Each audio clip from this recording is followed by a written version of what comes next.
Good to go. Good morning, guys. It's a beautiful morning here in Georgia. It's Labor Day weekend. It's Saturday. It's about 10:30 a.m.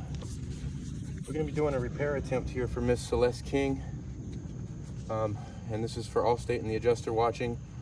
As you can see here, we've got the wind damage shingle here that needs to be replaced. I had to chalk it so we can see it a little easier on camera. And I'm going to show you guys the tools that I'll be using today. I'll be using that roof snake to minimize lift on shingles, precision nail puller for those hard to get nails, a hammer, and nails. So I'm going to use the flat end of this roof snake as it's designed to carefully break the seals. All right, that's a far left shingle. So our area of repair are going to consist of these 3 shingles here. I'll come down a little bit further right here so you can kind of be on the same field as I am. I'm going to just carefully break all of these seals on the shingles that I know that I'm going to have to pull nails out of. Remember, we go 2 courses up and the shingle itself, everything's loose. Now before I start pulling nails or anything, let's get a good overview.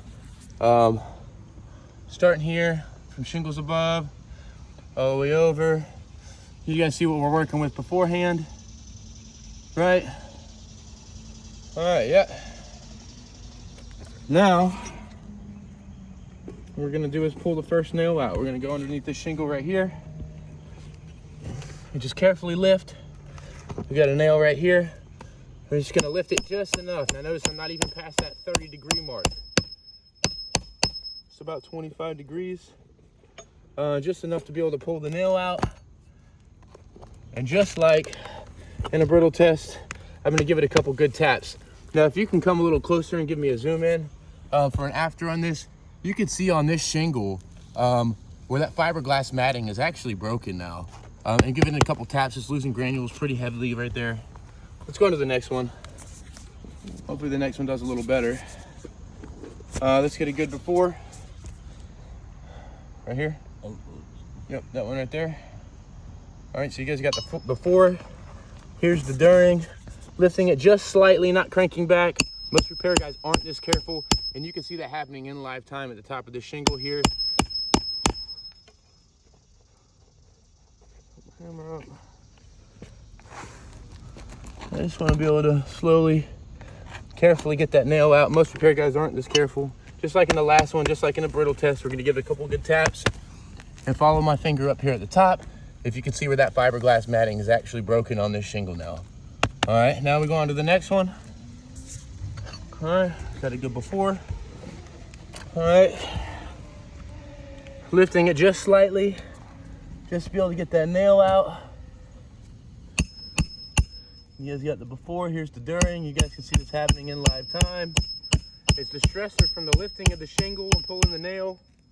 These shingles are pretty brittle.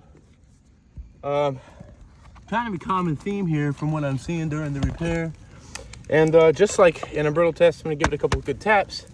And you can see up here, if you follow my finger at the top, you can see where that fiberglass matting is actually broken now as well. All right, let's go on to the last one in the first course. All right, let me go ahead and pull the nail out, lifting the shingle just slightly. Yep, that stress mark up at the top is forming just on the nail removal section. But you guys can see here, we're pretty heavily, it's got some granule loss. It's also got that fiberglass matting that's cracking on it.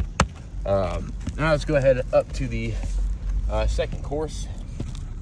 Gonna be good before that one. All right, you guys saw the before. Here's the during. This one's got 2 nails in it. I just want to lift it slightly. Look at the angle. I'm not even at 45 degrees.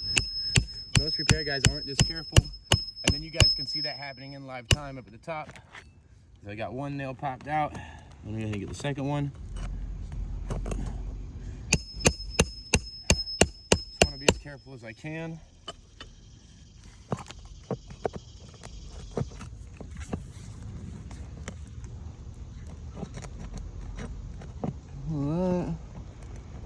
That one's kind of weird. I'll give it a couple more taps. Don't want to be cranking back on the shingles.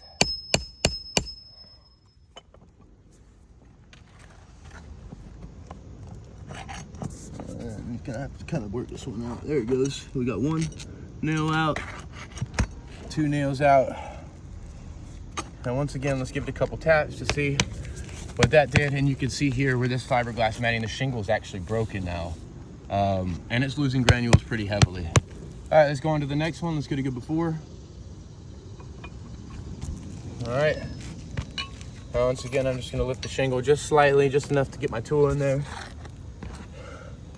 Dig the nail out. This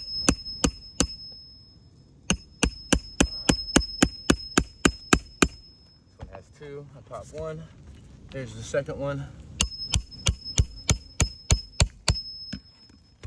All right, go ahead and pull these all the way out. 1 and 2. And let's get a good before that, or after that. As you can see, follow my finger up here at the top, you can see where that fiberglass matting is actually broken now as well, right? All right, we go on to the last one on the second course. Let's get a good before here. It's got a little patch of granule loss right here, but other than that, there's no cracking or anything up at the top. So I just want to lift it just barely, slightly, just enough to be able to get my tool under here.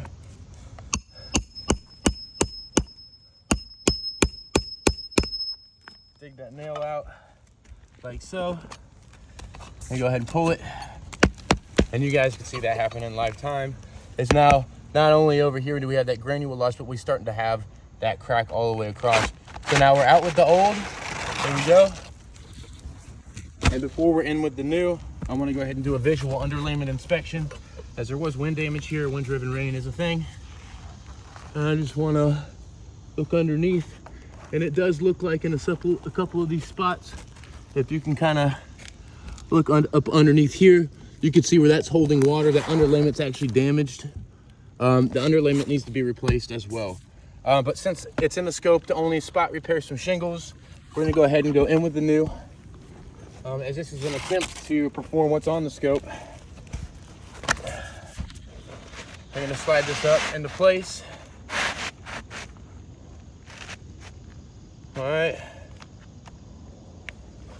and then I'll be using that roof snake to make sure that I don't have to lift the shingles more than necessary, and we keep it below that 45-degree mark.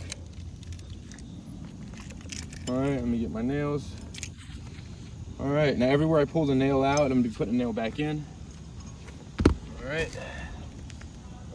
just lift it slightly. Drive that nail home. All right. Then we're going to jump over to this other side to minimize any kind of wiggling. I notice I'm not cranking back on these shingles, just enough room to be able to get my tool with the nail protruding in there. Still below that 45-degree mark, so hammer that one home. All right. A nail here.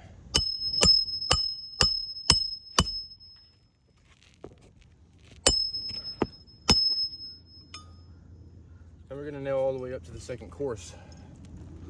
Just barely lifting. I'll go ahead and drive it home.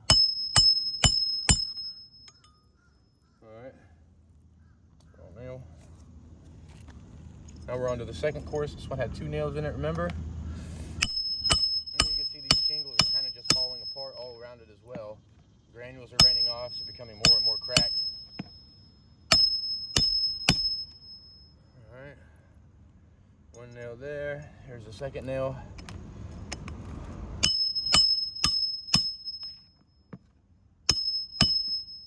All right, most repair guys aren't this careful.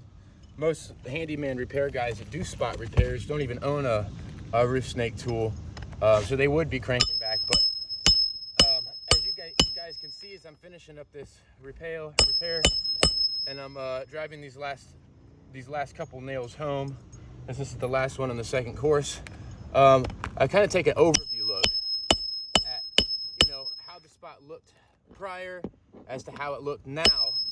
And essentially what we did here, as you can see, it's pretty apparent, is we traded 1 damaged shingle, which is now replaced. So we successfully did replace that, but at the cost of 7 other damaged shingles. This is not a repair that any contractor can warrant. These shingles will never seal again. This shingle is actually broken. It's not functioning. The next 10-mile-an-hour wind that comes by here is probably going to rip these off. We would hope that Allstate wouldn't put their name on a repair like this, as this repairability attempt has failed. We would ask for a review of that along with the damaged underlayment. Yep, so let's go ahead and just get a final kind of overview for the adjuster washing. Thank you very much, guys.